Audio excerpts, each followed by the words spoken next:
Good morning, good afternoon, and good evening. This is First Person Tutor speaking, the voice of Bossman teaching, familiar face of We Still a Learn. And we're going to be calling this points for ELO. This is a game that I actually played on chess.com and I ran it on the analysis board of Chess. It's something that I've been doing from my smartphone. I've been doing it from the tablet, and I've also been doing it from the laptop. Almost any game that I play outside of Chess, I bring it to Chess for analysis. Yeah? Because they do have a pretty good breakdown that seems to be a lot more detailed, you know? Yeah, they'll tell you the percentage you had for the opening, the middle game, the end game. It's a, they give you a percentage breakdown, right? So it's kind of interesting what they do. Now let's take us to the top of this game. I don't know if this is the only game we'll be looking at. Let's see how fast we get through it. Right, so let's dial everything back. Okay, starting position, the usual e2 to e4. He goes e7 e6. All right, I go forward with the usual knight first. Now I like pushing my pawn on the second move. All right, he gets his knight out the way. All I try to do is get diagonals going for the bishops, that's all. Very good preventative measure. So again, trying to activate. I like this move, but yeah, I typically respond to bishops with pawns. Typically. Don't remember. What did I do after this? Yep. Boy, this guy made me forget about my original plan of attack. Okay. Yeah, I mean, I'm just trying to do what the kids are telling us to do, which is, you know, get the knights and the bishop the back rank and connect your rooks.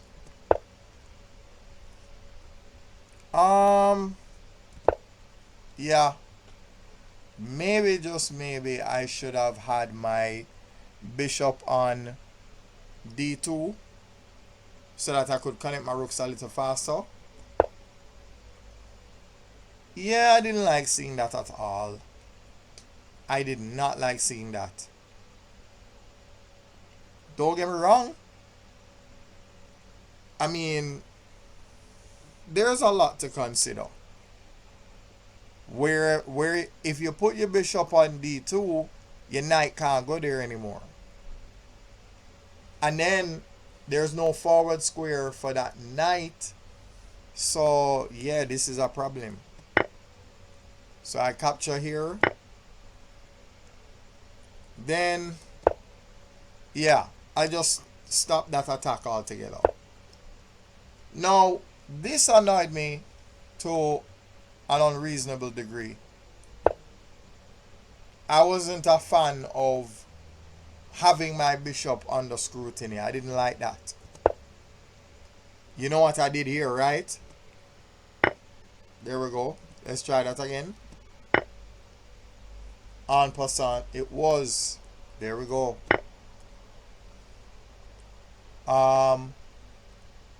The queen appears. No. Yeah, okay. I see why I pulled back the bishop. I didn't want any tempo on it forcing me to move back anyway. It would have been a waste of a move. No. That's how I know that I'm being silly.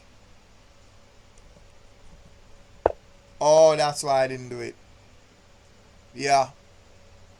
See, he's offering a trade of queens. Again, I didn't like that. So I figured let me just set something else up. All right, I knew that this attack was coming. I knew it. So what did I do? I captured that, fair trade. But then look at what he does. Now, mind you, if he had captured with the queen, he would have temporarily stopped my castling, but also he would have missed the opportunity to take my knight. He didn't want to miss that, so he captured with the pawn. So you can tell a lot about what your opponent wants based on how they capture. He could have captured with the queen. Why not? Because you want that knight. Okay. So I castle. So you gave up. So you would rather me be able to castle than you lose the knight. Okay. What do I do here? Oh yeah. Oh yeah. We support our bishops around here.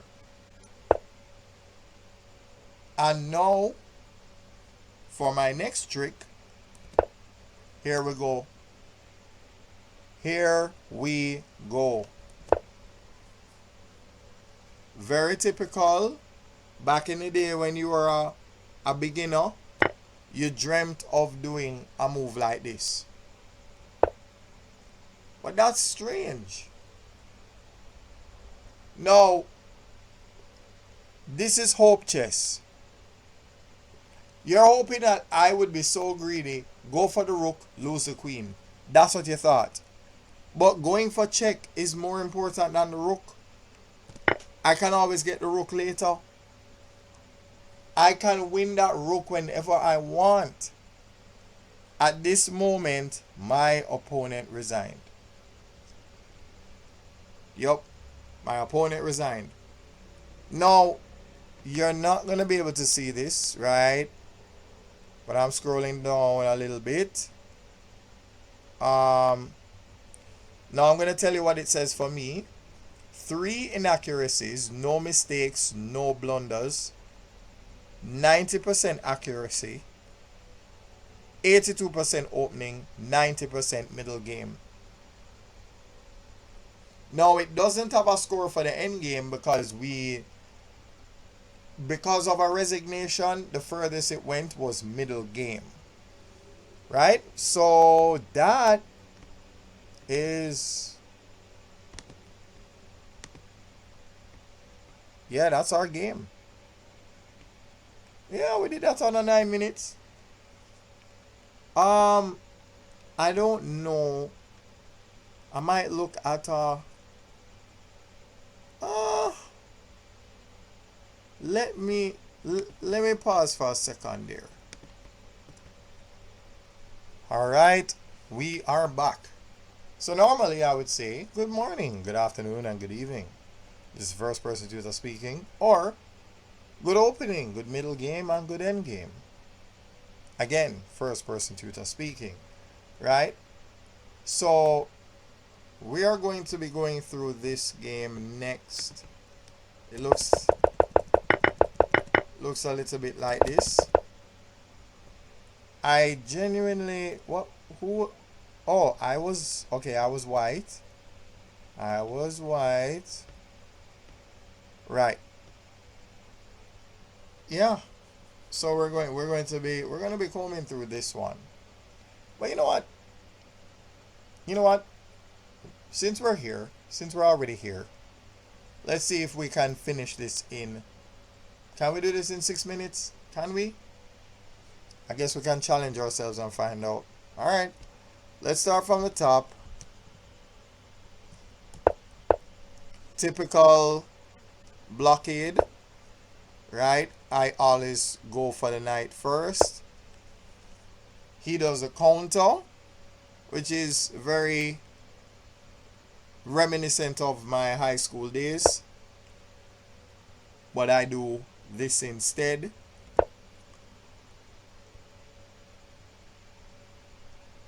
No, I don't like the bishop and the pawn and the knight having a conference on one square. I don't like it. So break up all of this. Break it up. Break it up.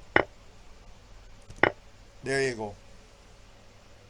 Now this was on chess.com, so just just a little background, right? Any of the apps that I use, I'm going to make the announcement. So if I'm on Checkmate, I'll announce it. If it's chess.com, I'll announce it. If it's a lead chess game, same thing. Alright. I borrowed this from Chess with Akeem. I've seen him do this a number of times. So I said, you know what? Might as well do the 4 knights, you know, that little defense, might as well throw up that knight.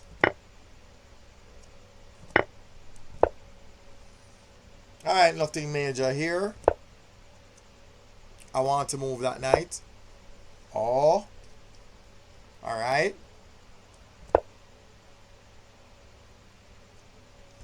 Now I wanted to provoke him into moving. I don't want to trade the bishops like that. Didn't want to. Alright. Yes. Yes, castling was good for me at that point. Well, this was clever. This protects you from any possible rook attacks or discoveries. Alright. Now this is a setup I've not seen in a very long time. Especially from me. Yeah, I've not seen this setup in a while.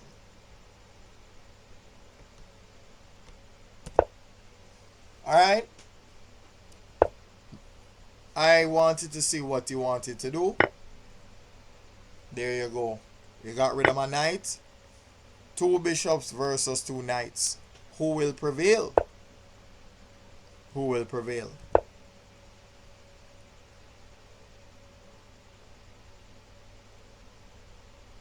Alright. I was trying to set something up.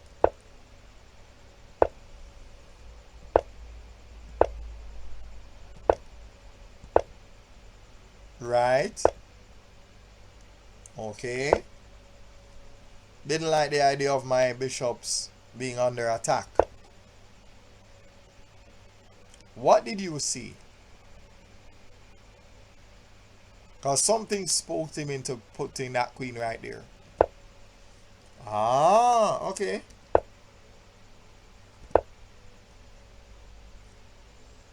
Yeah, I'm thinking of setting up something. I don't know how, but I might as well be crafty.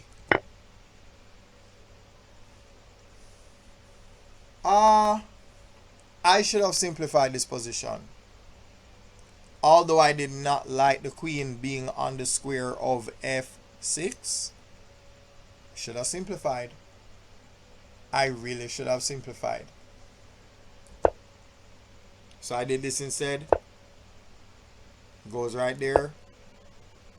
I set up a mate in one. Now I could have taken the rook. But I don't like the idea of just taking the material.